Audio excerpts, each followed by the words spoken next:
Two guys in a crown, mano y mano. Joe Kristufek, Bram Weinstein. The Florida Derby has become the best pre-Kentucky Derby race that anyone can remember. Nyquist and Mohaymen. What do you see there?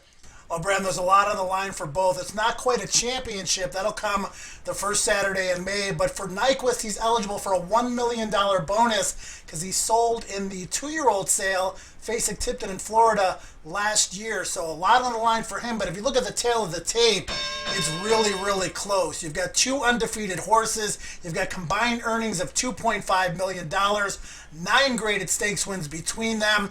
Buyer speed figures are very comparable. Mohaymen's on his home turf. Nyquist is the invader, but Nyquist is battle hardened, and I think the race is going to set up very well for him. I'm going to take the battle hardened Nyquist over Mohaymen in what should be an epic battle on the Triple Crown Trail. Here's what I really wish here, that all the other horses would just get scratched and we could have a match race, because that's all this really is, and it would be amazing if it went down like that. As you know by now, because we've been doing this for a while, I can be swayed very easily.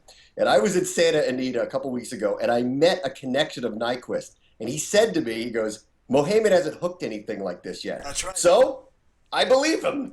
I don't know anybody with Mohaymen, so I'm on Team Nyquist just like you. You know, I've been trying to think about this for a while, Joe. Is there anything comparable in sports to this where it's been set up for the one that's not the big one and have this moment? I'm not sure. Like, I thought about the Giants and the Patriots back the year the Patriots went 16-0, and they played each other in Week 17. But that schedule came out months in advance. It just happened that way, and no one knew they'd end up in the Super Bowl and the Giants would get the last lap and stop the 19-0 run. But that's the only thing I could think of that was kind of like this. Yeah, you can think of some boxing stuff. Maybe Sugar Ray Leonard is the Mohaymen and Tommy Hitman Hearns is the Nyquist, or even looking at tennis, Federer and Nadal. Lots of great matchups moving forward in that epic battle. But, you know, we can only hope that we have Sunday Silence and Easy Goer 2 with Nyquist and Mohaymen. Yeah, hopefully. All right, let's talk about what happened last week with the Louisiana Derby. Gunrunner wins again, so he's clearly heading on his way down to Churchill Downs. Motom got stopped again. What do you think of these two? Yeah, and Corey Lanerie took a lot of flack for that ride too, Bram. But,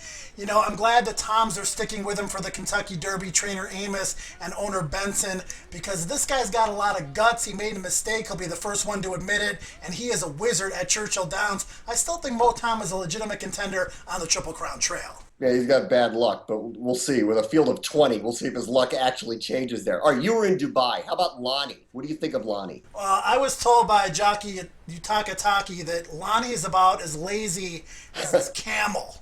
Okay? He was into him from the half mile left in the race to the wire, and he got the job done, and he beat an okay field, and he's bred to go 10 furlongs. So I just hope that Darren Rodgers at Churchill Downs has enough room in the press box for all of that Japanese media.